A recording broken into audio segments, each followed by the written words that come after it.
Olá, este é o programa Segurança Pública em Debate, uma realização do Sindicato dos Delegados de Polícia do Estado de São Paulo, em conjunto com a ACESP, que é a Associação dos Canais Comunitários do Estado de São Paulo.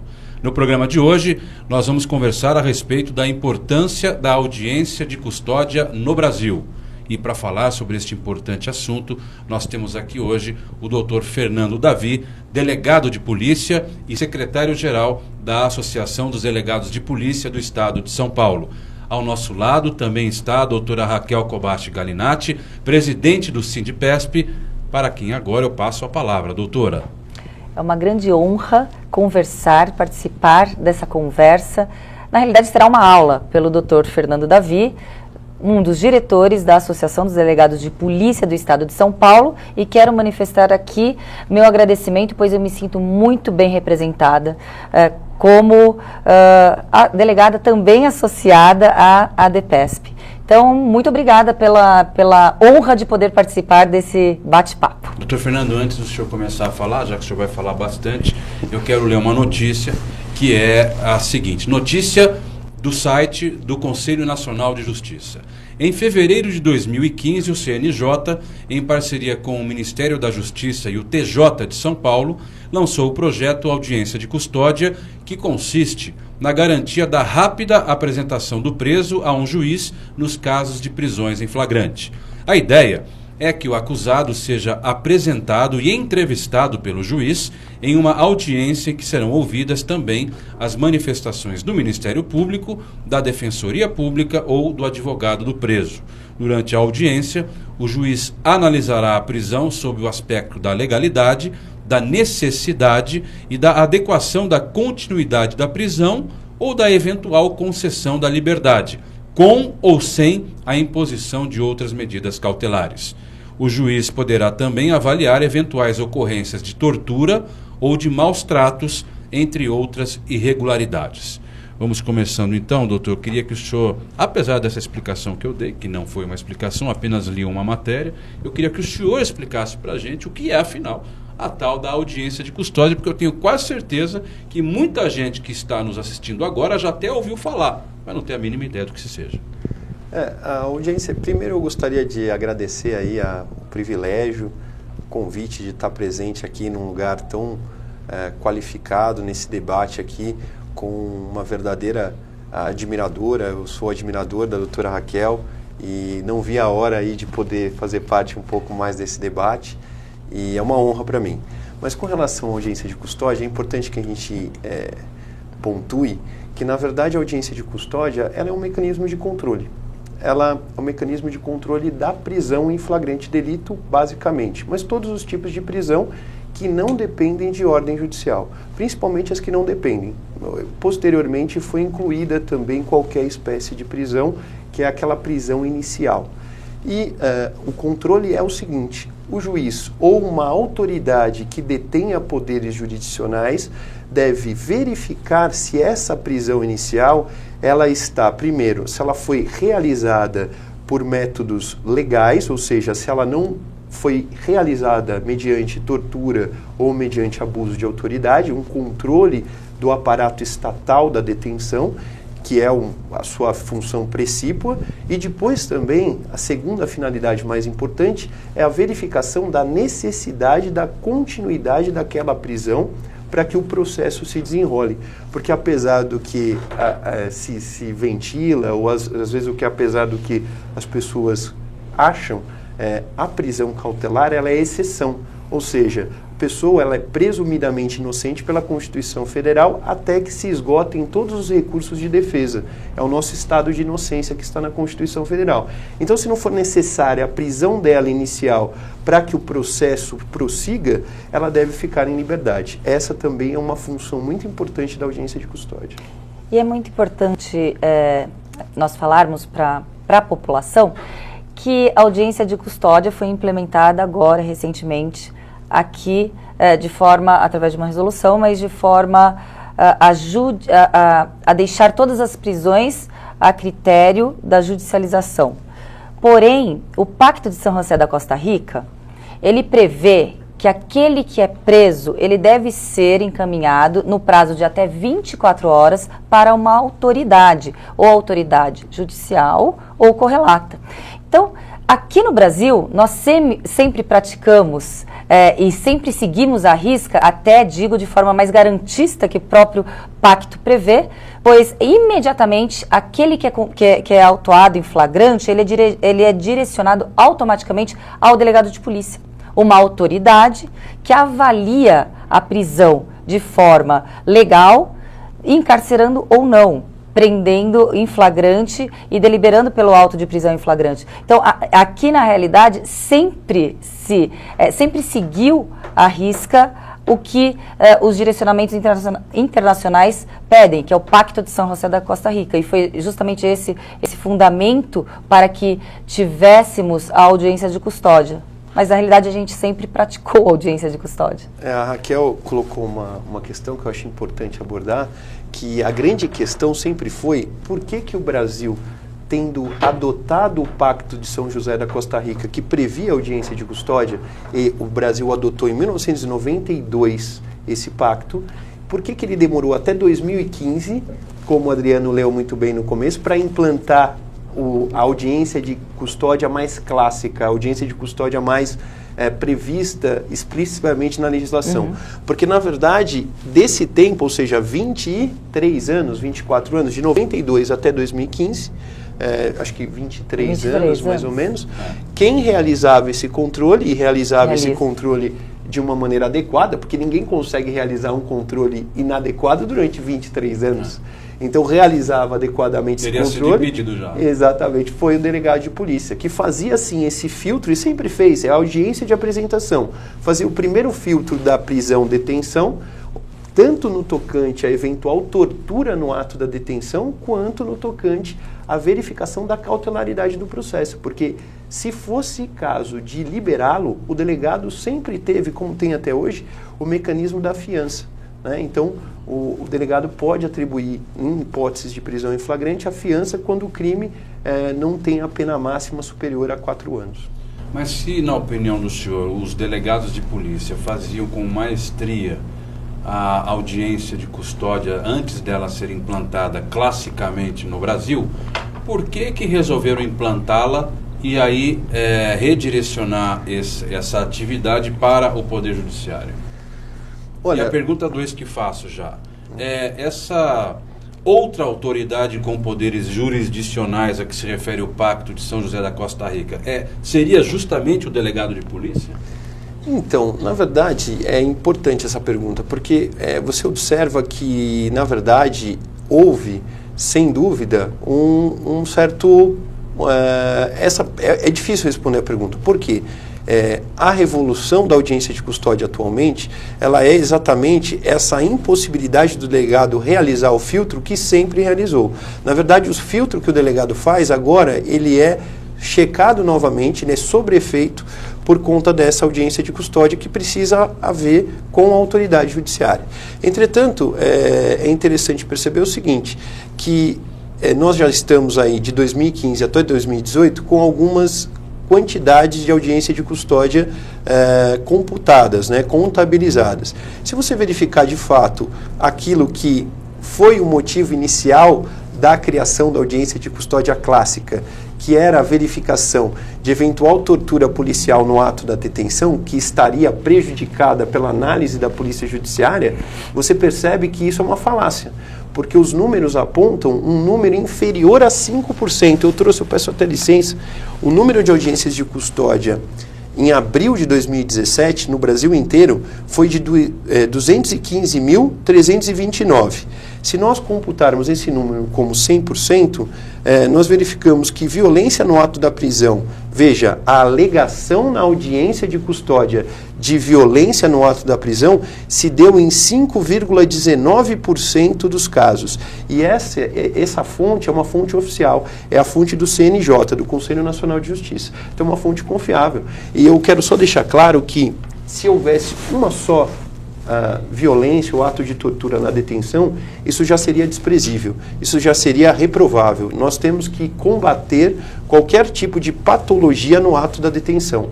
Agora, não tem como colocar isso na conta da Polícia Judiciária. A Polícia Judiciária exercia bem o seu papel, tanto isso é verdade que os números mostram isso. Vou encerrar o primeiro bloco, a conversa está muito boa, mas no segundo bloco eu quero voltar desenvolvendo mais um pouco essa questão que a gente levantou agora.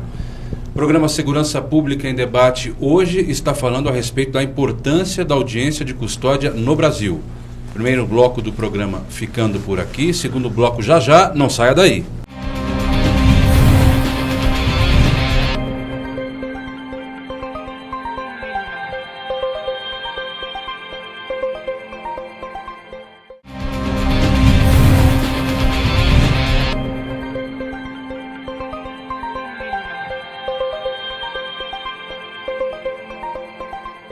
Programa Segurança Pública em Debate, este é o segundo bloco em que estamos falando sobre a importância da audiência de custódia no Brasil.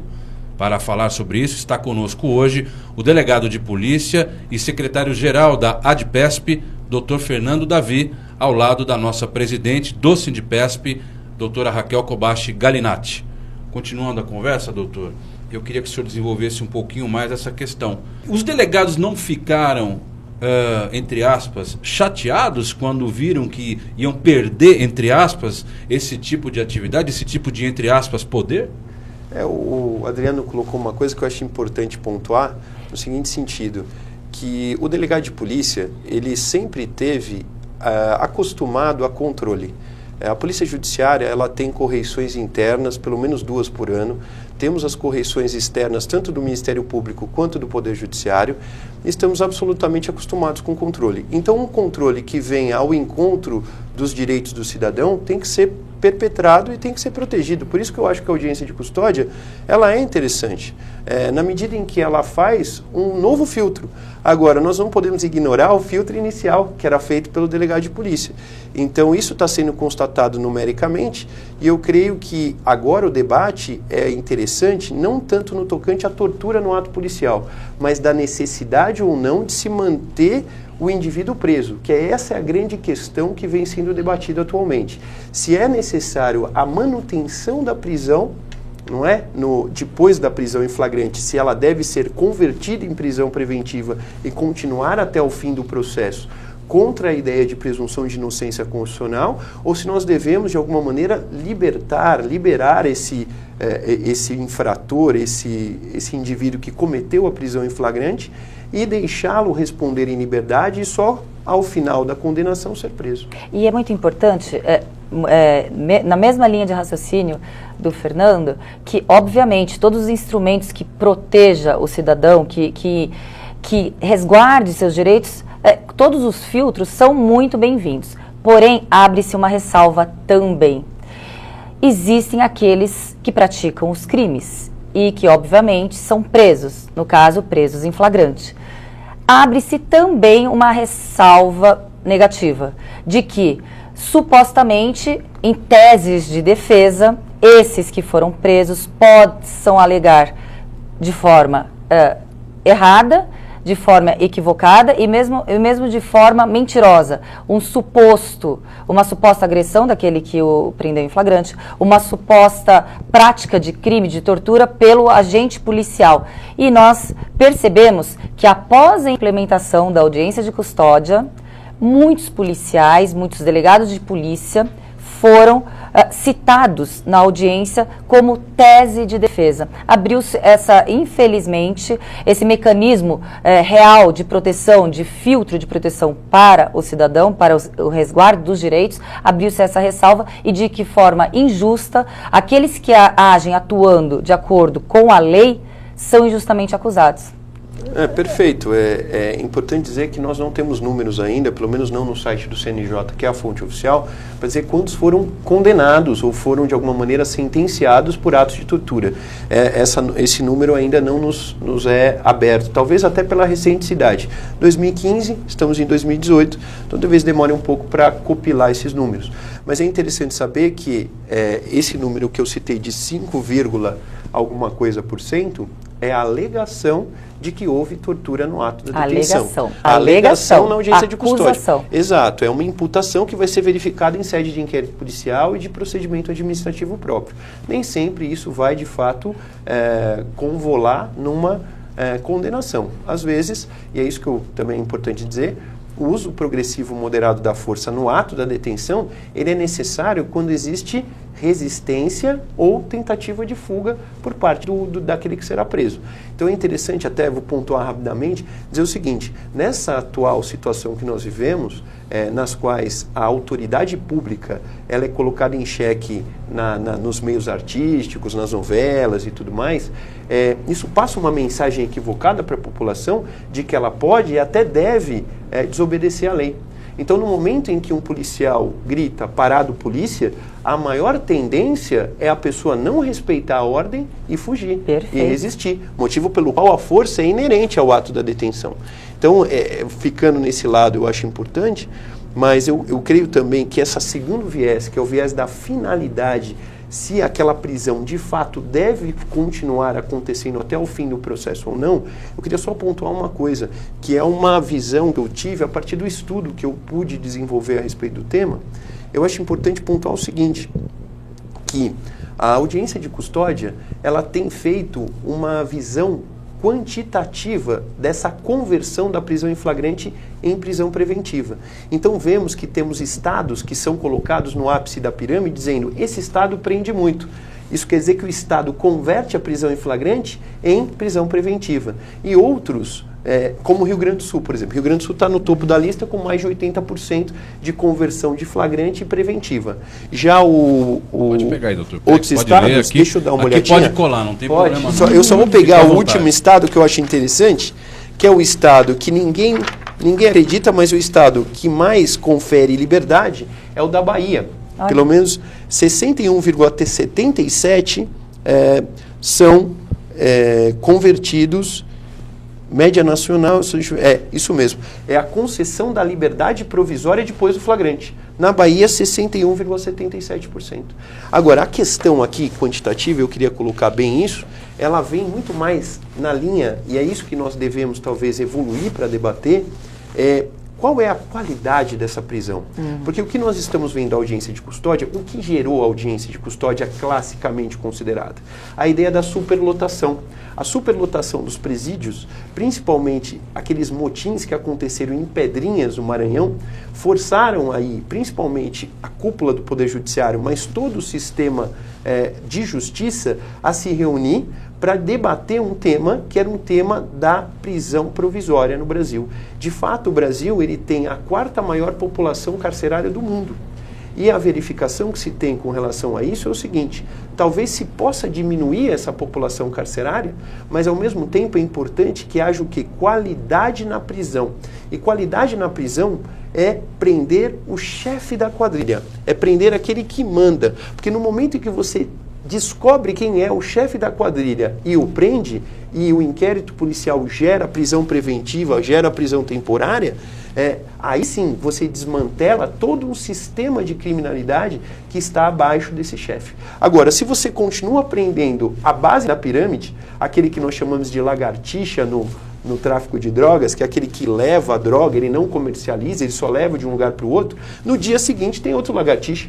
E aí o que acontece? Ao prender esse indivíduo e converter a preventiva, ou seja, flagrante convertido em preventiva, ele entra no sistema carcerário. Ele será um soldado do PCC. E, Fernando, ele será um soldado e a gente pode até falar, a gente pode fazer um raciocínio que as políticas equivocadas do governo, priorizando o policiamento ostensivo preventivo, não estruturando a polícia judiciária, que é a que poderia, que é a que pode, que é a que tem função constitucional e legal de investigar e sim desmantelar a quadrilhas, organizações criminosas e o chefe das quadrilhas, ocasionou no quê? Numa superpopulação carcerária, pela política equivocada do próprio governo. E nessa política equivocada do próprio governo, que superlotou a população carcerária, de forma também equivocada, não continua estruturando a polícia judiciária para que possamos fazer as prisões de forma eficaz e contundente. Inclusive, até planos de meta para ver quantos flagrantes podem ser feitos e isso atingir um índice de eficácia da Polícia Judiciária. Então, existe uma total equívoco do governo em priorizar o combate à criminalidade de forma errada, através de instrumentos errados, equivocados. Então, não se combate o erro através de outro erro. Perfeito. Eu só queria colocar, a Raquel, colega brilhante, colocou muito bem a situação, é exatamente isso. Veja a abrangência do nosso debate. Eu tenho um orgulho de hoje estou secretário, né, geral da associação. A gente fala estou porque a gente não sabe o dia de amanhã, né? A polícia é uma roda gigante. O orgulho é todo meu poder ladear colegas tão brilhantes como eu que agradeço, sinceramente. Doutor Fernando. E saiba o seguinte, que esse orgulho que eu tenho é exatamente para poder passar essa mensagem. A mensagem que vai ficar evidente, creio eu, na análise dos números e na análise de uma política de fato estadista na questão da prisão. Porque a prisão, o sistema carcerário tem tudo a ver com a investigação. Se nós investigarmos de uma maneira correta, se nós investirmos na polícia de inteligência, a nossa prisão, de fato, vai ser uma prisão de qualidade, de eficiência, aquela que de fato vai desmantelar uma quadrilha. Sabemos até, não só por força de trabalhos do DEIC, mas de outros lugares, que no momento em que se determina aonde está a quadrilha e quem é seu chefe, no momento da prisão dele, às 6 horas da manhã, sem nenhum tiro, porque é assim que a Polícia Civil age. Ela chega às 6 horas da manhã com um mandado de busca e apreensão, um mandado de prisão preventiva ou temporária. E no momento que ele entra lá, a equipe entra e detém esse indivíduo, esse chefe de quadrilha, os crimes correlatos, eles simplesmente cessam. Acaba a criminalidade naquela região. Doutor Fernando Davi, queria agradecer muito a presença do senhor hoje. Infelizmente, o programa já acabou. Agradecer também a presença da doutora Raquel Galinatti, presidente do Sindipesp. O programa Segurança Pública em Debate de hoje falou sobre a importância da audiência de custódia no Brasil. A você que nos acompanhou até aqui, o meu muito obrigado e até a próxima.